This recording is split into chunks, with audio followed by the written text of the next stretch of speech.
Hello everyone, welcome back to my channel Nilufar Yasmin. তো সবাই কেমন আছো? আশা করি সবাই ভালো আছো। আলহামদুলিল্লাহ আমিও অনেক ভালো আছি। তো আজকে আমি শেয়ার করব সেকেন্ড ব্লগ। সকালেই আমি ঘুম থেকে উঠে বসে গেছি ব্রাশ করে। তো তারপর আমি প্রথম কাজ হলো বিছানাটা গোছানো, তো সেটাই করে নিলাম। তো তারপর দেখলাম আমাকে মা ডাকছে তো খাওয়ার জন্য, তো আমি খেতে বসে গেলাম মুড়ি। তো আজকে যেহেতু আমি স্কুলে যাব, তার জন্য আমি খেয়ে স্নান করে রেডি হয়ে চলে আসলাম স্কুল যাওয়ার জন্য। তো চলো আমি এবার যাই স্কুলে। তো দেখতে থাকো, এবার আমি টোটো করে নেব।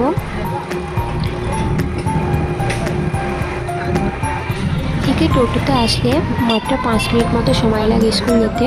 তো 5 মিনিট টোটোতে আসার পর ফাইনালি স্কুল চলে এলাম।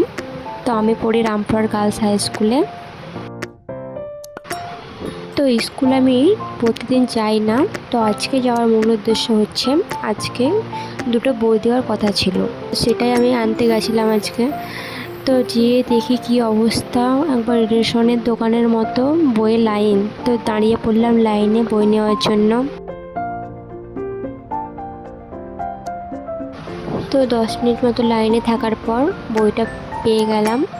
তো এবার আমি চলে যাব বাড়ি। তো তার আগে একটু স্কুলটা তোমাদেরকে দেখাই, কিছু গাছ আছে ওই গাছগুলো দেখাবো।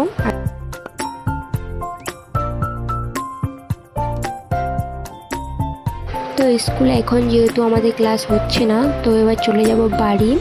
তো এবার টোটোটা করে নেব, তারপর চলে যাব সোজা বাড়ি। তো এখানে আমি আর বইটা দেখালাম না, বাড়ি গিয়ে ফ্রেশ হয়ে বইটা দেখাবো আমি কি কি বই পেয়েছি, আর কিছু খাতাও দিয়েছি সরকার থেকে।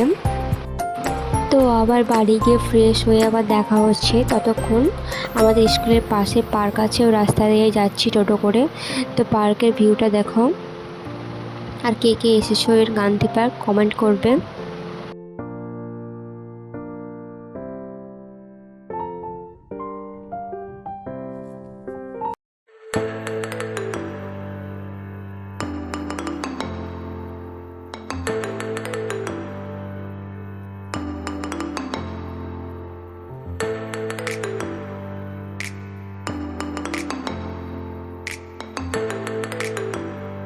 তো বাড়ি এসে ভাত খেয়ে ফ্রেশ হয়ে বসে গেলাম।